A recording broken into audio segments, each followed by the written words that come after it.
আমাদের মেয়েদের সংসারে কত কিছু কাজ থাকে, কত কিছু থাকে, তারপরও আমাদের সব কিছু নিয়ে হাসি মুখে থাকতে হয়।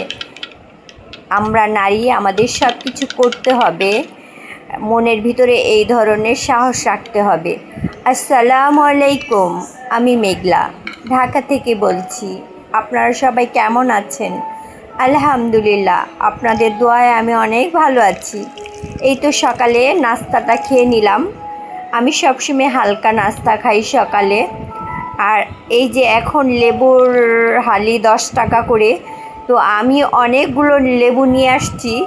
তো আমি কি করছি, সেই লেবুগুলোকে পুরো পানি দিয়ে ভরে ভরে, একটা ডাব্বার ভিতরে পুরো পানি দিয়ে ভরে ভরে এগুলো আমি ফ্রিজে নর্মালে রেখে দিই। কেন, এখন যেহেতু অনেক গরম, তো লেবুর শরবত অনেক খাওয়া হয়, সেই কারণে আমি একসাথে 3-4 আলি নিয়ে আসি। আর ওগুলো করে প্রথমে কাপড়টা, মেশিনটা চালু করে দিয়েই তারপরে আমার যে অন্য কাজ থাকবে সেটা তো করতে হবে। তো প্রথমে কাপড়গুলো চালু করে দিয়ে তারপর চলে গেলাম আমার অন্য যেসব কাজ থাকে সেই যেহেতু আমার পাশে আমার মা আছে, তো রান্নার দায়িত্বটা আমার মাই করে। এই তো একটা তাওয়া, একটা ফ্রাই প্যান, দুইটা নিয়ে আসলাম। আলহামদুলিল্লাহ, আল্লাহর কাছে অনেক শুকরিয়া। এই স্বামীর কাছে কোনো কিছু আবদার করলে সে কখনো আমাকে না করে না। মানে তাকে আমি যখনই কোনো কিছু একটার কথা বলি, সে তার সাধ্য মতো আমাকে চেষ্টা করে সেই জিনিসটা কিনে দেওয়ার জন্য। আল্লাহর কাছে অনেক অনেক শুকরিয়া যে একটা ভালো মনের একটা অধিকারীর একটা স্বামী পেয়েছি। সে, আমি যেটাই বলি সে চেষ্টা করে, মানে তার সাধ্য মতো সে আমাকে কিনে দেওয়ার।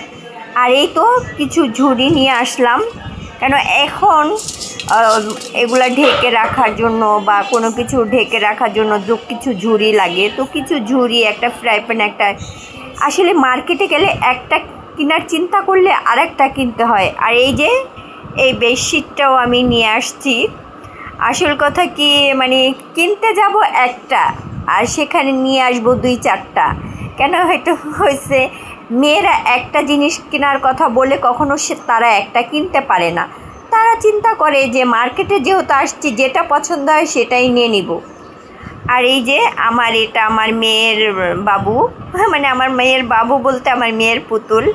আসলে আমার মেয়ে পুতুল অনেক পছন্দ করে, তার খাটের ভিতরে সবসময় একটা পুতুল রাখতেই হবে। সে যখন ঘুমাবে, মানে তার বিছনা একটা পুতুল রাখতেই হবে। আর এই যে একটু ঘরটাকে সুন্দর করে গুছিয়ে এলাম। এটা আমি অফ ক্যামেরায় এগুলা করে রাখছি কিছু কাজ, কেন একসাথে এত কিছু হয় না। তো কিছু কিছু কাজ আমি নিজে আগের থেকে গুছিয়ে রাখি, গুছিয়ে গাছিয়ে তারপরে ভিডিও করি। আর কথার মাঝে যদি ভুল ত্রুটি হয়ে থাকে ক্ষমা দৃষ্টিতে দেখবেন, কেন আপনাদেরকে নিজের মানুষ মনে করি, ঘরের মানুষ, আপনারা আমার ঘরের মানুষ। আর আমার মেয়ে এক রুমে ঘুমায়, এটা আমার মা ঘুমায়, আমার মায়ের বেডরুম। এটা আমার মায়ের বেডরুম, আর ওটা হয়েছে আমার মেয়ের বেডরুম। আলাদা আলাদা বেডরুম, একটার ভিতরে আমার মা ঘুমায়, একটার ভিতরে আমার মেয়ে আর আমি ঘুমাই। যেহেতু আমার সাহেব বাহিরে থাকে, তো আমরা এই মা মেয়ে 3 জন মিলে আমাদের এই ছোট্ট নীড়ের সংসার।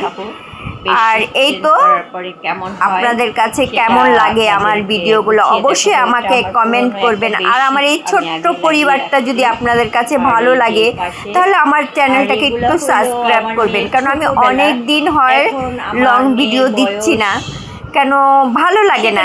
আসল কথা কি, কেউ কমেন্ট না করলে ভালো লাগে না, আমার ভিডিওটা কেউ যদি শেয়ার না করে ভালো লাগে না।